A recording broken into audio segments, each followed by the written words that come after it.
Here's looking towards West Point. Actually, West Point will be over there somewhere. Nice little vista off of Bear Mountain. And we had a late night with the whippoorwills, but we are heading into town for a zero. So I'm very excited, especially because there's a big rainstorm coming in.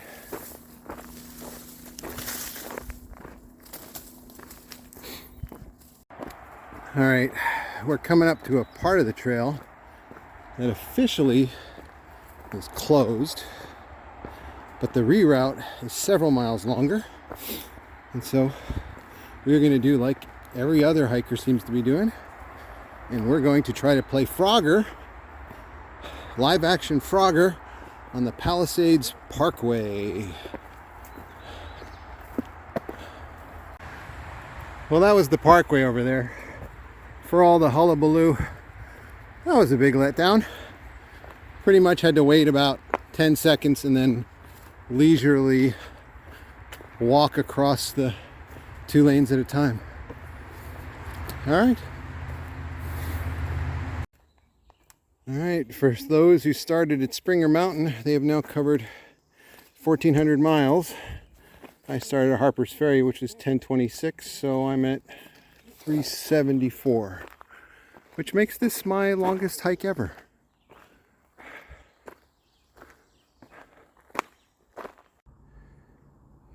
Here's looking towards West Point. Actually, West Point will be over there somewhere.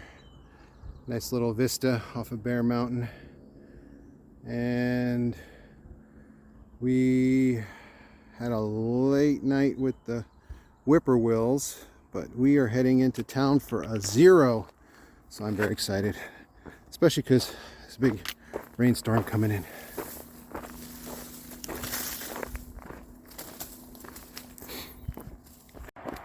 All right, we're coming up to a part of the trail that officially is closed, but the reroute is several miles longer.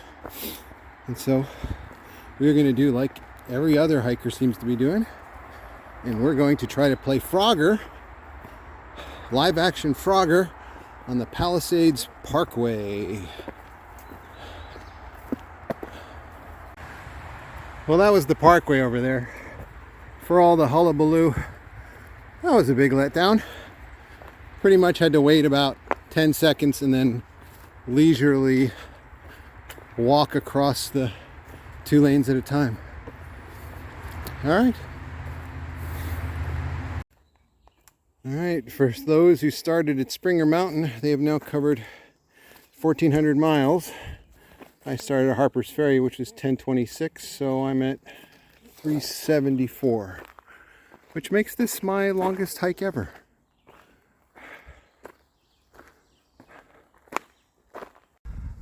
All right, now we're on the top of Bear Mountain. Before that was, I said Bear Mountain, I think that was Black Mountain. Got a couple more things to see on Bear Mountain before we get to descend to town for a zero. Well, we're out here in the Red Roof Inn in Newburgh. It's a little bit off the trail, but was a better rate than some of the motels that were closer. And we're actually pretty close to West Point Military Academy. In any case, we're taking a zero, and I know Vikings knees need it, and I certainly need it all over. I'm just a collection of bangs and bruises and cuts and aches and pains, and it feels great, but it feels even better to have a zero. Get some laundry done. These are my laundry clothes, backup clothes for hiking. And today we're going to do a resupply. There's a Walmart just down the street, and we can, I think we were both down to a little less than 2 days of food, so we're going to figure out where that takes us. And I thought I'd take this opportunity to share a little bit about my reflections on the importance of story. I've tried to do this 2 other times, and the microphone that I have failed on me twice, so I'm just going to record this with the built-in mic. So earlier I talked about how story is a way of communicating a certain type of information. Like when we're talking about identity, who we are, we're talking about meaning, we're talking about emotion, it all comes out in the form of a story. And that's how the gospel is told. It's how the narrative of God is told to us in the Old and New Testaments. It's mostly in the form of a story. It's an identity narrative telling us who God is and, by extension, also who we are. Now, Dan Harmon is a great storyteller. He was the creator of the TV show Community and the main writer on Rick and Morty. And he has a lot of information about how he's taught a lot about how to tell a good story. And a lot of the elements of a good fictional story are also the elements of a good story, period, a life story even.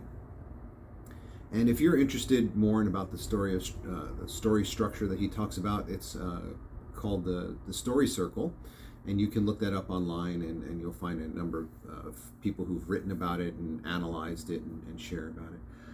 But you could just watch Rick and Morty last season, the episode with the Story Master, where they literally, the entire episode is walking through the story circle, Dan Harmon's story circle, and with even some kind of inside jokes and having fun with the Bechdel test and other things like that.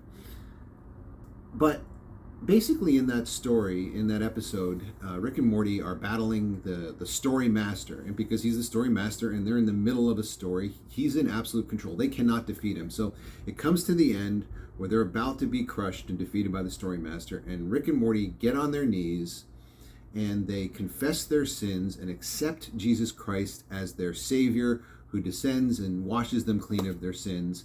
And that's how they defeat the story master, because they used the story killer. Okay, so from Dan Harmon's perspective, what Christians call the greatest story ever told, from his perspective, it is the story killer, not the greatest story ever told, but the way to kill any good story. And based on a number of Christian movies and media that I've seen, I think he's got a point, and I think that kind of the revivalist tendency, some of the revivalist tradition within evangelicalism lends to this notion that conversion is the story, right? But the problem with this, and the reason why Dan Harmon is right on one level, is that conversion is not the gospel. Conversion is not the story. It is the beginning of a new story. It is the turning point in our old stories so that something new can happen. That moment of realization, there's a very real sense in which you can think of conversion as our story encountering God's story. And the larger nature and deeper meaning of God's story changes our story. We can no longer live the same narrative. Maybe we were living out the American dream, and God's story helps us to realize the emptiness of that. Or maybe, there's a story that was given to us by our parents saying that you must be this dutiful son or daughter, or there's a certain way you need to live in order to live the good life and be a good person. And here's how you find meaning in your life. Or maybe it's a cultural narrative of another kind. And that we encounter God's story, and it's such a larger story. The story of God come to earth, descending into greatness, loving enough to suffer and suffer deeply. And so really what you have is conversion is just that turning point where our story changes so that we can begin to live out this new story. And in that sense, Dan Harmon is absolutely right. If that's where the story ends, it is a terrible story. I mean, that would be like reading Harry Potter and having Harry Potter discover that there is a Hogwarts, and that's the end of the story.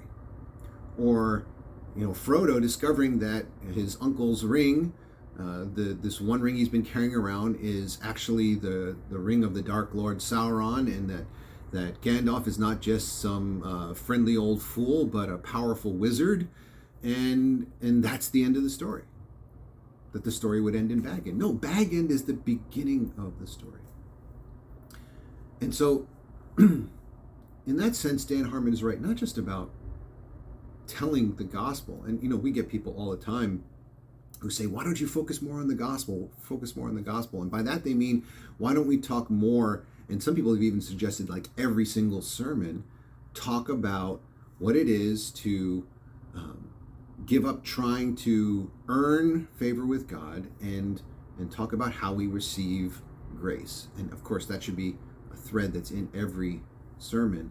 But to make that moment of conversion, that desire for conversion, the only story, the sum total of the gospel, is to miss the point and to take the turning point and make it the end point. And it is not that. And that is a good way to kill a story. And I think for many of us, and this is where I want to bring it home, I think for many of us, we have lived out that narrative. We have lived out this idea that all we need to do is realize that there's a larger story and then go back to living our old lives. Maybe make some little tweaks around the edges here, but really, what's the meaning of my life? Well, I got on my knees, I prayed the prayer, I asked God into my life, so I'm good. That's my story. And that would be sad because we're missing out. That'd be like ending Lord of the Rings at Bag End. It'd be like ending Harry Potter at Little Whingin Place, and that's it. That's the rest of the story disappears. And I'll give you an example.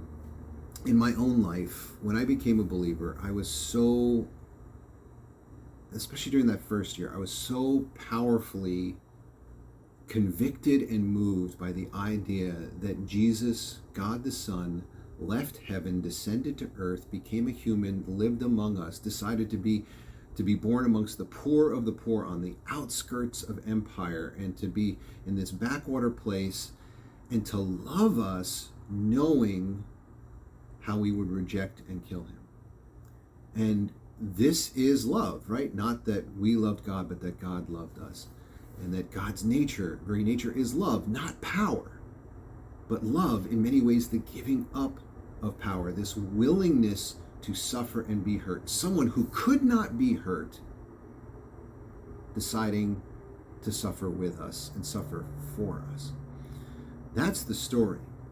And I was so convicted by this idea that love involves a willingness to suffer. And that's that word passion again, right? Like passion means to suffer. That's the literal meaning. That's the original meaning of the word. And it's connected to love, in that we can love something so much that it hurts, or because we love something so much, we're willing to hurt. We're willing to suffer for it. And this is not death. This is life. This is the life of God displayed to us in Jesus. And seeing that was so powerfully convicting to me that my story didn't end at my conversion. In fact, the interesting part started when I began to have to make decisions in light of this new story, to live out this new narrative. And so one of those was that I felt right in that beginning that I needed to re-enter into a very damaged and broken relationship, one that I knew was going to hurt me a lot. And long story short, within this 2 years, it reached a crisis point. It was as bad as I thought it was going to be. But on the other side of it, there was new life. And I really believe it was because of that conviction and my willingness to follow God into this new story that my relationship with my brothers was healed, with my father, with my mother, that there was a new life that we all experienced, not just me, that we all experienced. And, every other element of my story that I could tell, and I would be happy to, but this is already going on a little bit long for a short reflection, comes out of that. So I really think, the gospel is a much larger story. It's not just conversion. Acts 9:26 is when Paul sees the light. He sees Jesus for who he is. But that's not the end of the story. Acts goes on for almost another 20 chapters. And the really interesting part is how Paul's life is so radically different after that moment. That his encounter with Christ is not the end of the story, it's the beginning of the story, because that turning point opens him up to a much larger and more meaningful story for his life and for ours. So my encouragement to you, and part of what I'm doing myself here on this sabbatical, is to reflect on to what degree am I living out those old, smaller stories? The American dream, the dutiful son, the the moneymaker, whatever it is. To what extent am I still pulled by those narratives? And to what extent am I really openly accepting this invitation to live out the story of God? And this applies to you if you're not a believer, if you're another religion, whatever it might be. Whatever sense in which you have been opened up to a vision of a larger world, to what extent are you willing to live it out as you come to each fork in the trail and you see the blaze that says, this way is the story of God, this way is my old narrative, this way is going to be hard, but it's meaningful. Am I willing to make that choice? And are you willing to make that choice? To what extent is the trail that you're taking the one where God is going to lead you to maybe more difficult things, but to a fuller and richer life? And as Jesus says, a life overflowing. So that's part of what I'm doing here on the trail, and it's my encouragement to you, is to think about the meaning of your story and the story that God wants for your life.